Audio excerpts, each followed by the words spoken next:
Welcome back to the next episode of TMT with Mike O'Reilly. My guest is Shirley Bloomfield, the CEO of NTCA, the Rural Broadband Association.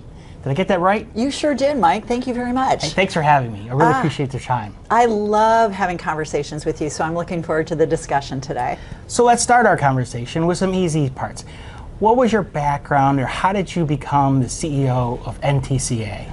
Okay, that's kind of a loaded question, but I will share. My background is not that different from yours. I actually started out as a young Hill staffer decades ago, worked on the House Budget Committee, and at the time there was an organization called the National Telephone Cooperative Association, the way predecessor for NTCA. And the woman who used to lobby the House Budget Committee where I worked was leaving, and she said, "Hey, would you like to take my job?" And I thought, I know how to dial a telephone. I'm perfectly suited for this position.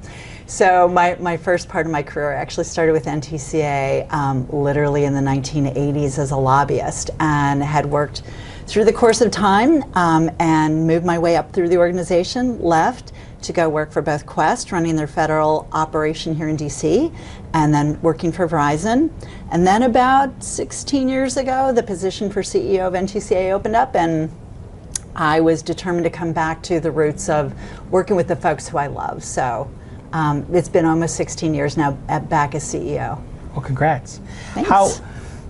Tell me a little bit about your work. I mean, does it require a lot of travel? Or what's the role of this association? It's not just representing the members in front of Capitol Hill. You have, I assume, some type of health care that you have to, what are the other components of your job? Yeah, so people kind of want to put us in one big bucket of trade associations in DC, and to your point, we're really unique. So we've got about 850 companies across the country. So to the first part of your question, yes, that does require a lot of travel. We ourselves host about 35 different meetings a year. I don't attend all of them, but it's everything from cybersecurity to marketing and sales to our big conferences and expos. And then I do a lot of statewide, which I love because that gets me out. We were just talking, I was just in Michigan. I love getting out into the field and kind of talking to people about what's going on, what are they seeing, what is happening, what investments are they making, what deployment are they doing. But we are a complex organization. I've got about 150 staff people. I've got 50 up here in Washington or so, maybe a few more, about 100 down in Nashville, North Carolina. So to your point, yeah, we do advocacy. I've got a great advocacy policy team, but I have a communications staff, I have an IT team, I have a finance team, I have a whole operation down in Nashville that does employee benefits for our members.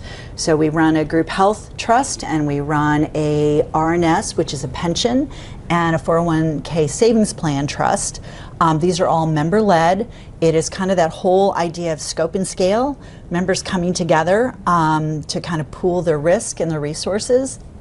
So actually our pension plan is the 430th largest pension plan in the entire country. We are ahead of Major League Baseball. We like to take pride in that.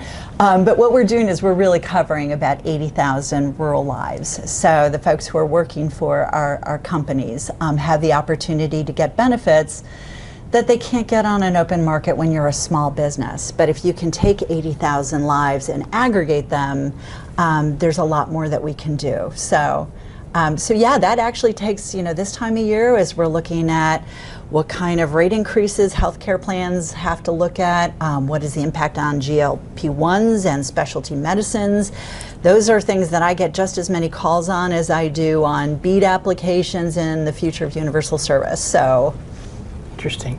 Let's delve into some substance. Okay. You mentioned BEAD, the Broadband Equity Access and Deployment Program run by the Department of Commerce, the big enchilada for broadband build-out of $42.5 billion, give or take, depending on how the things are going to play. We've started to see some of the state approval process this go around. And we're starting to see some of that there, with some exceptions and some extensions, of course. Mm-hmm. Are your members excited by where BEAD is, and are they winning territories as part of the state bids? So I will have a layered answer to you on this one. So when BEAD first came out, yeah, everybody was really excited. Here was really this opportunity to fill in the gaps. Not so much the service territories that my companies already provide service to, because they are actually really well built out. But when they looked at some of those adjacent areas or those congruent areas that were served by somebody else who wasn't building out. So the idea to kind of naturally edge out.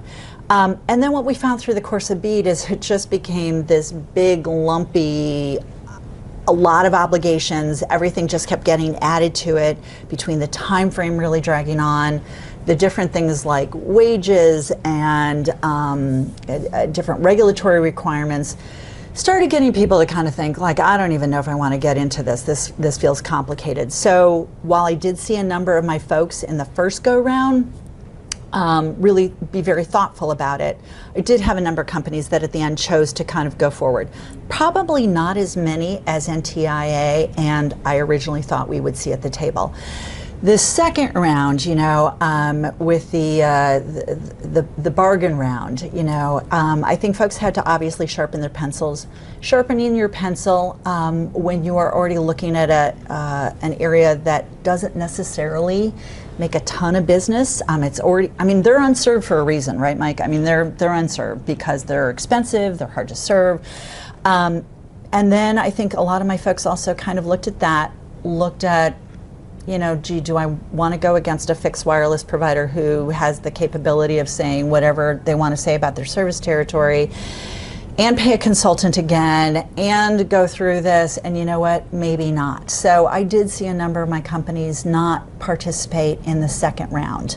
That was disappointing, but they'd already expended, I think, some of the upfront expenses that they thought they could try to do the first go round.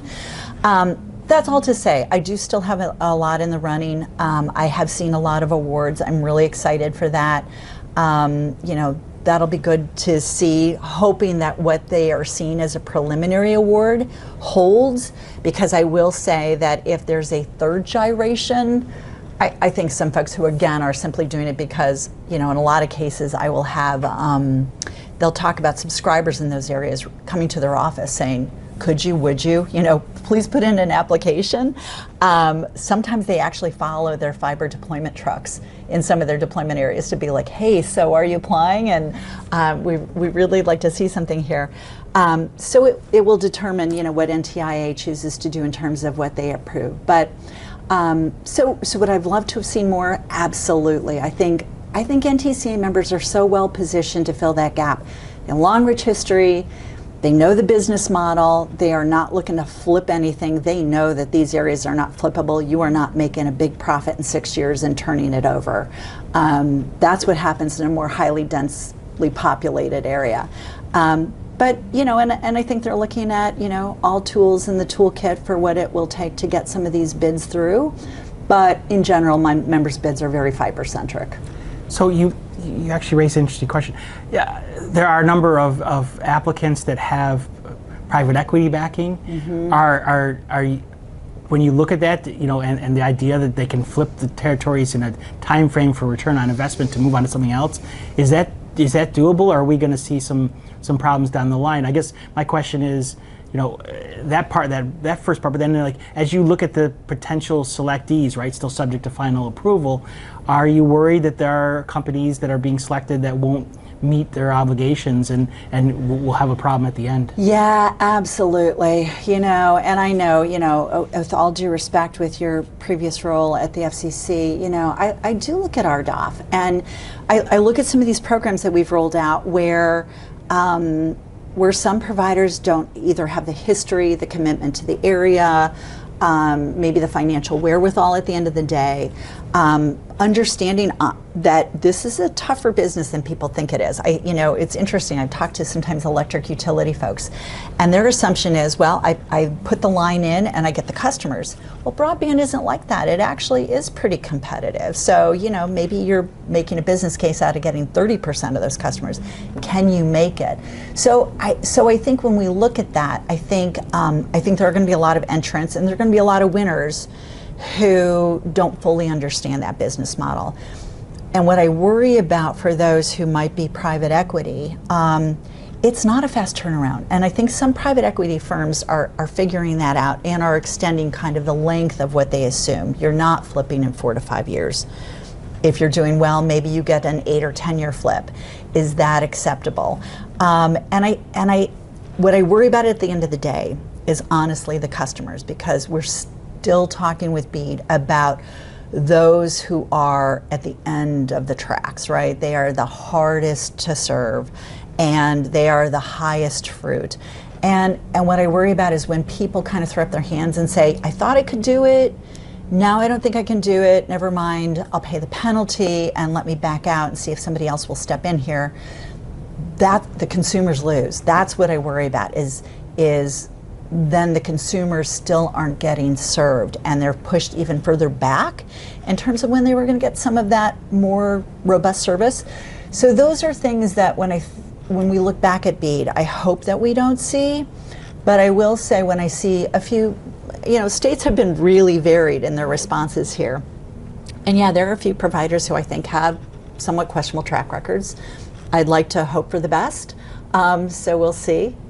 Well, you mentioned RDOF, and I defend RDOF, but BEAD was the antithesis, right? Is like we've learned from, some people argue that we've learned from RDOF, and therefore we're trying a different mechanism with these state applications. Yeah. Is that not the solution? Did not? I think it's better.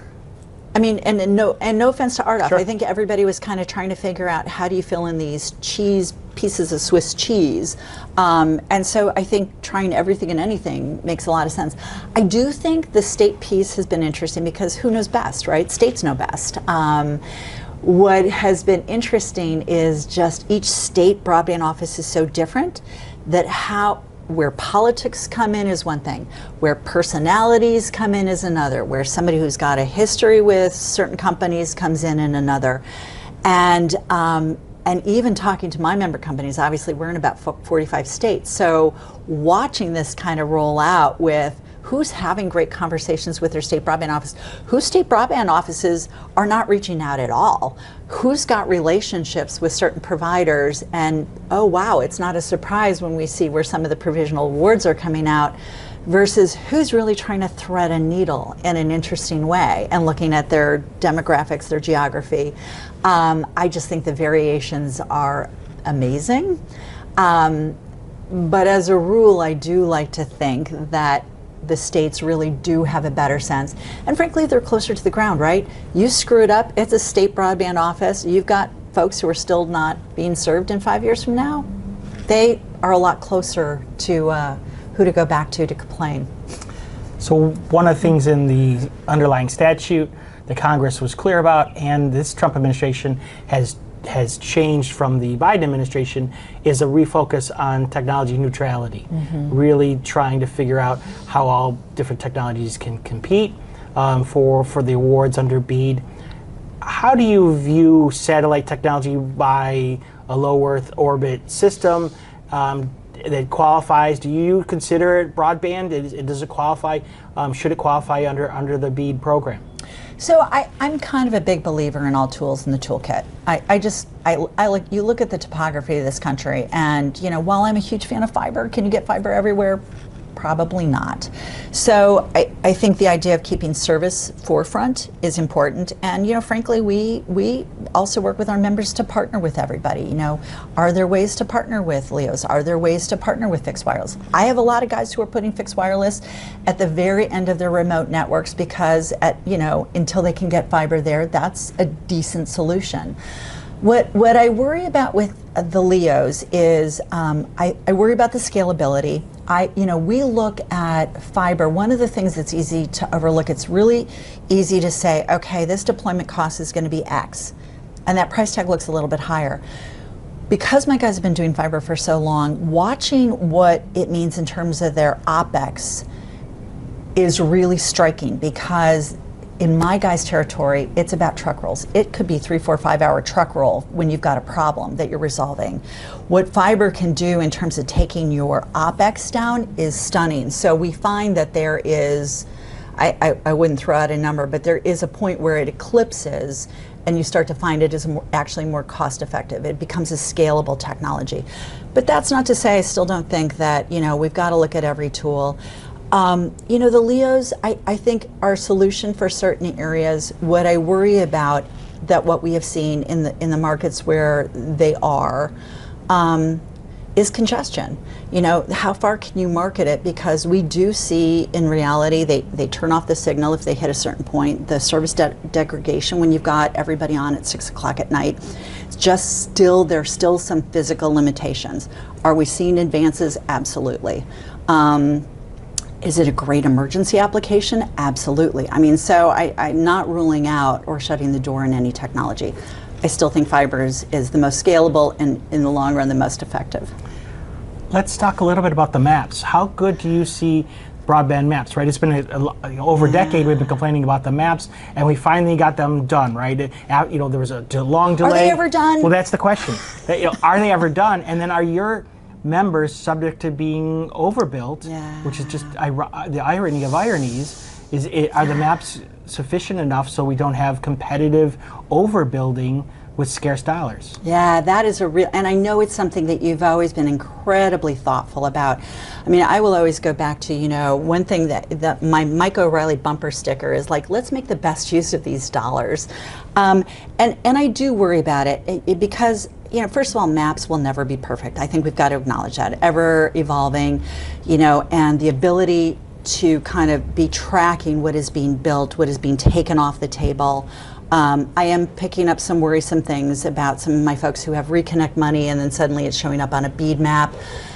What I worry about is the regulatory bodies basically kind of saying we're done. You know what, we finished the maps, we're done. I think there continues to need to be, if we're going to really be good stewards of federal funding, there's got to be a continued ear towards let's continue to there's not a stop sign. We've got to continue to evolve these maps because there will be different money continuing to flow. And I think we're having a harder time with challenges. And I get it. You know, the staff is tired.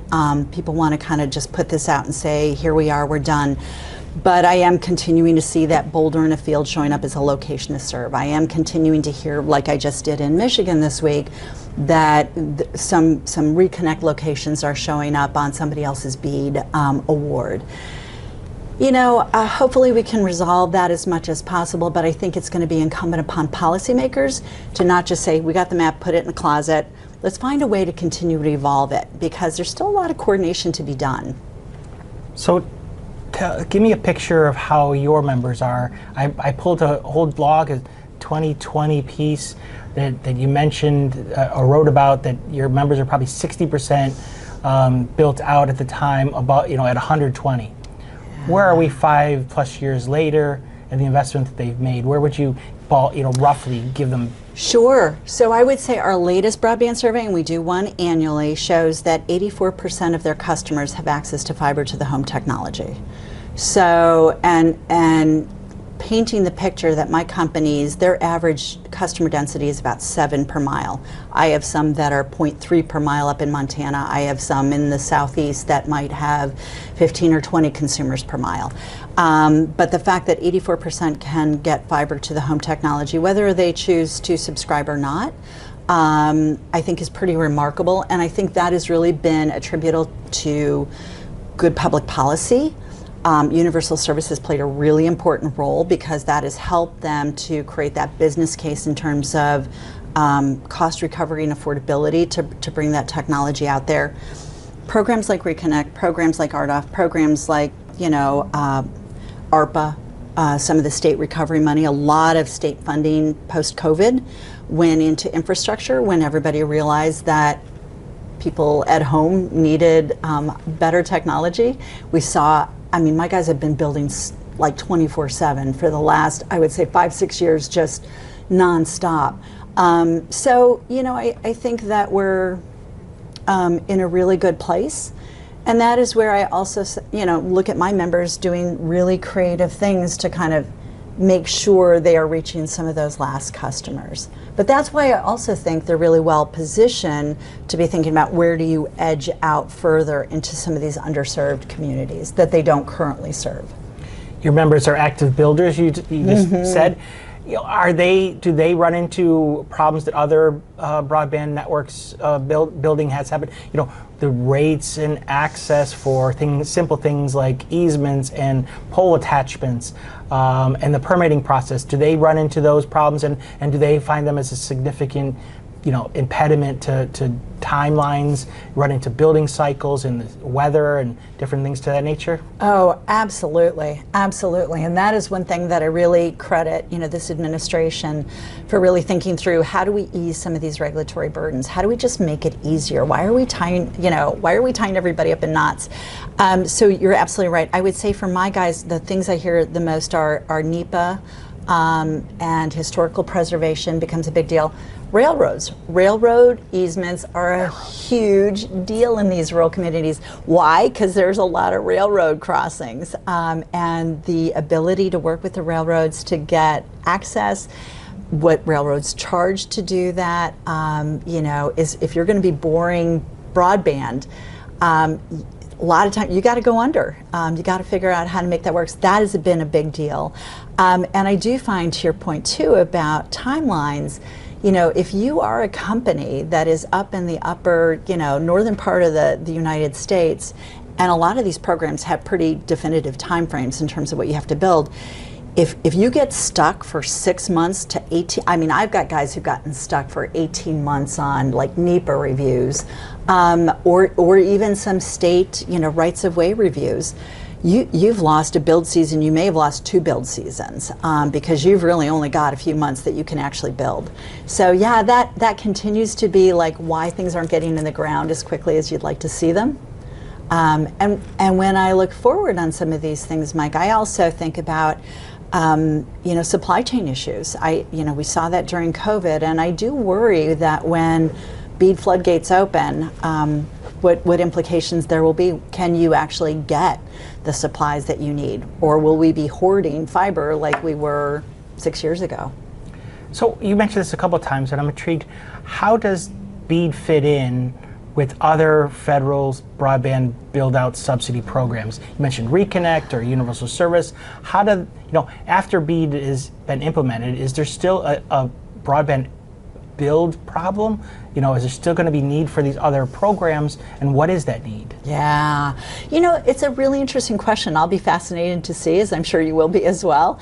I'd like to think that after BEAD, if most people will be able to live up to their commitment, the job will be close to being done. Then I think we just need to think about one-off solutions for folks. I think we've got to be real about this is it. This is the last big federal push that's going to be out there. I'm delighted to continue to see Reconnect funded because, in part, for my constituency, Reconnect's been a great program. USDA, my guys have been RUS borrowers for 60 years. That's their program. They know how it works. RUS knows them. They are very rigid. My guys are rigid in terms of those requirements. So that has been a program that has fit really nicely into their existing loan portfolio. But I think that coordination between all of these programs is going to be incredibly important going forward, and making sure, again, I know you've long focused on making sure that we are kind of mapping out where the money is going. Universal Service I look at as a little bit unique because to me it's not a capital program. It really is kind of the program that builds the business case for actually doing this in the first place. It allows that cost recovery, what is comparable and affordable, and it's an affordability program. And for my companies, it's a sustainability program. I put the network in the ground. Universal Service helps them maintain that investment. And that's wise because we're putting a lot of money in the ground. You want to make sure that it becomes scalable or that, that network is in place for the next 20, 30 years. So maybe let's turn to Universal Service and start with a fundamental question. Were you surprised or pleased with the Supreme Court's decision as it pertains to Universal Service Authority, both from the Congress and the FCC, and the outcome of the court case? And what would have been the impacts to your members if it had gone the other direction? Can I add the adjectives delighted, relieved, exhausted? That court case was huge. That court case, yeah, you know, anytime you take anything to the Supreme Court, it's really nerve-wracking because here in Washington, we're so used to traditional advocacy, right? I'm going to tell you a story. I'm going to make my pitch. You're going to push back at me. We're going to have that give and take. You know, once it goes to the courts, it is literally all based on legal premise and, you know, how you read the law. So yes, that victory at 6-3 basically saying, yeah, USF contribution, you know, this is constitutional. Now go forth and figure out the rest of reform. Was certainly put our members in the right position to say, okay, as we say, we're now out of the fire and back into the frying pan. So we know there's a lot of work to be done on universal service. What it did, Mike, is it like if we'd lost that case, come a month later, all of that USF funding stopped on its nose, going out to my member companies while we figured things out. That would have been detrimental. They would have stopped building, rates would have gone up. I think anybody who'd looked to apply for BEAD would have probably pulled back and been like, you know what, I got to hunker down now, I got to figure this out. Even while these providers are looking at other ways to kind of increase their revenue base, increase, you know, change their business models, you know, to be less reliant on that support continues to be critical when you're in a really high cost area. So it gives us the time to now work with Congress and to start working with the FCC, but I really see the ball in Congress's court right now with this working group to kind of figure out where do we go on contribution reform? How do you continue to have a system that is sustainable when that base is shrinking, of which those contributions come from, but you've also got a lot of other users now utilizing those networks. And I know in the past we've talked about, you know, things like, you know, you can talk about streamers, or you can talk about Amazon or YouTube and their business model. I start looking at some of these hyperscalers in the AI space and what we are seeing in the data center world, and in terms of some of the bandwidth that they are consuming and gobbling up in some of these rural communities, because they are very ripe for some of these AI data centers to be placed in. It's a lot of bandwidth without anybody covering, you know, kind of the cost of some of that transport. So those are all things that I think we need to tee up for further discussion. What are your members looking for out of USF reform, and do they think that you can do it? You mentioned contribution reform. There's a school of thought that you can't separate out contributions from distribution from process reform. So even the court case highlighted there are problems with how the process is of USAC isn't infallible. There's actually a lot of problems. Do you think what do they want, and then are they figuring that it's a one-off and then we'll deal with some of the harder issues some other time? It seems a harder lift. Well, you know, I think it's an interesting point, and I see your point about how at some point they are tied together. I think you've got to kind of figure out your pot first before you kind of think about distribution, because I do think the pot is in so much trouble. So I think that becomes kind of the hair on fire piece of things in terms of kind of trying to resolve from our perspective. And again, thinking through who needs to contribute, what does that look like? And then to your point, I think that gives you then the ability to say, okay, is it going the right places? Where's the need? Where does it make sense in this day and age, given, you know, where this program actually came from? But I do continue to think you got to deal with the contribution piece first. But you know, it's gonna take time. And I think the other thing about contribution that actually makes it feel more pressing is you do have some pieces of USF reform that have been done in recent years that are coming into cycle. Some of these models where, you know, there's 2027 deadlines and 2028 deadlines that I think increases the urgency of figuring out that piece before you kind of move to the full picture of universal service. But I also thought the justices, you know, I will say it was fascinating listening to the argument. It was supposed to be a 1-hour argument, 3-hour argument, very robust, a lot of different opinions. I did love some of the questioning from some of the justices, recognizing like, what happens in North Dakota if this program goes away? You know, are there ways that, you know, how USAC works could be looked at? Absolutely. I mean, I think we've got to be very clear that when you tee up reform, it really opens the door for looking at what is the right way at this moment in time, given the technology, given the deployment, given the cost. Yeah. And can you live with a budget? There's been a long-standing fight. And you know, I have a hard time figuring, based on how things played out in the Supreme Court case, and that there won't be some type of budget, you know, as part of contribution reform. Yeah. Are your members finally coalescing around that concept? Finally. I think there's still a hope to right-size everything. So what that looks like, you know, I think that remains to be seen.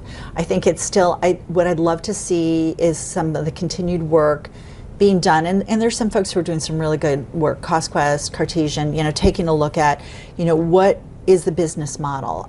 What will it take? You hate to go so far in terms of deployment and then have people fall off the network, because I think one of the things that we all agree upon is the more folks who are actually utilizing these networks, the more valuable they are. It's good for the American economy. And then kind of figuring out that next step. So I think there's still a lot of work to be done in that space. There is a conversation amongst some people who are interested in BEAD dollars that they'll some point, because BEAD itself doesn't cover OpEx, you mentioned OpEx, and at some point they'll turn to universal service and say, where's mine?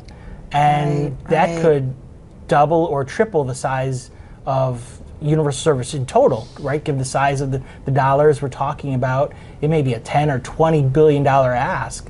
That would, you know, at a program that's now at 10 billion, over, give or take, that could swamp. Does that have a concern for traditional recipients when you know these builders come in and say, well, we built these areas that, you know, against you, and now we want to use your program. The program that you've been part of, is it, and the scope of, you know, we talked about contribution reform. Tripling the size of the program seems like a heavy lift. That feels like a lot. So I will say, you know, I go back to the law on that one, and I say, you know, sufficient, comparable, all of those things. I think what you are teeing up is something that's going to be a really important discussion. Do I have an answer for it? No, but I think we need to talk about it. And I think that that's probably going to be one of the next steps. Again, yeah, my members utilize it. I think we always have to keep an eye on what is right for the consumers. I'm not saying there's a right answer or a wrong answer here. I'm saying that if we look at the law and we basically keep those tenets in mind, I think there have to be some further conversations about it. One of the things I do think is really interesting, though, and I think this is interesting just in terms of a grant, universal service, anything else you want to do. You know, we talked about LEOs before. You know, one of the things I do struggle with, and I've actually asked some folks in this space about, you know, how do you allocate? You know, if you've got a technology that is revolving around the Earth, how do we assess what part is over the United States? How do you do that? Like when you're thinking about it, you know, a price of the launch or a price of the satellite, or you know, and you're really only getting U.S. coverage for a certain percentage. There are just some things that just tee up. Maybe it's just, I'm just curious when I think about, like, how do we do that? Because we're so used to traditional, here's the plant, here's the territory, here's the cost. I find the LEOs a little bit harder to get kind of my hands around, which I even find in terms of looking at the difference between the Kuiper bids and the Starlink bids that we're seeing in the States. They're really different cost bases. I find that really interesting. I have to dig deeper, but I do see a difference there, and I'm trying to figure out, like, why, who's including what, and what does that mean, and are we accounting for 5 years from now, new launches? What does that mean? I don't know. I just went down like a weird rabbit hole with you on that one, so sorry. No, it's all fair. Things I think about. All right, last easy question. When you look out and you see technology changing from when you started as CEO 16 years ago, and NTCA many before that, does technology have the capability and shrinking the difference between rural and urban America, or is there always going to be a need for and always going to be a difference between them where an NTCA has to have a role? Oh, you know, that's a really interesting question. I'm not sure I see it so much technology based. I think that technology is really going to help rural America be a part of the whole, be a part of the economy, be a part of the services that can be offered. You know, I think about things like, you know, for example, I think we're going to see a number of rural healthcare clinics in duress. They're already in duress, but I think we're going to see further duress. How do we use some of these telehealth applications to really kind of shore up and kind of equalize services? How do you continue to make rural America an attractive place to live? And economically vibrant? I think technology is going to play a huge role in some of those things. In terms of a need for an NTCA in the future, the differentiator I see in this is my companies are community-based providers. They are local. They are serving their neighbors. They are literally, when something goes wrong or a system goes down, you are hearing about it in the grocery store. That is a real differentiator for me. That is a real differentiator in that co-ops don't sell. You know, even when we saw, you know, a lot of private equity kind of coming around and looking at fiber assets, these are folks who are owned by their subscribers. So I've got all of the telecommunication broadband co-ops in the country. I see those models staying. So I guess I look at it through the prism of the technology might become more universal, but I think at the end of the day, who your provider is and how much they care about you and how responsive they are to your needs and the needs of your community will always be a differentiator that NTCA members will have a unique niche in. Well, I can't thank you enough for your time. I really appreciate your insight on some of these really complicated issues, and we'll just have to play them out. And Michael, it is always a treat to talk with you, so thank you very much for the invite. Thanks so much.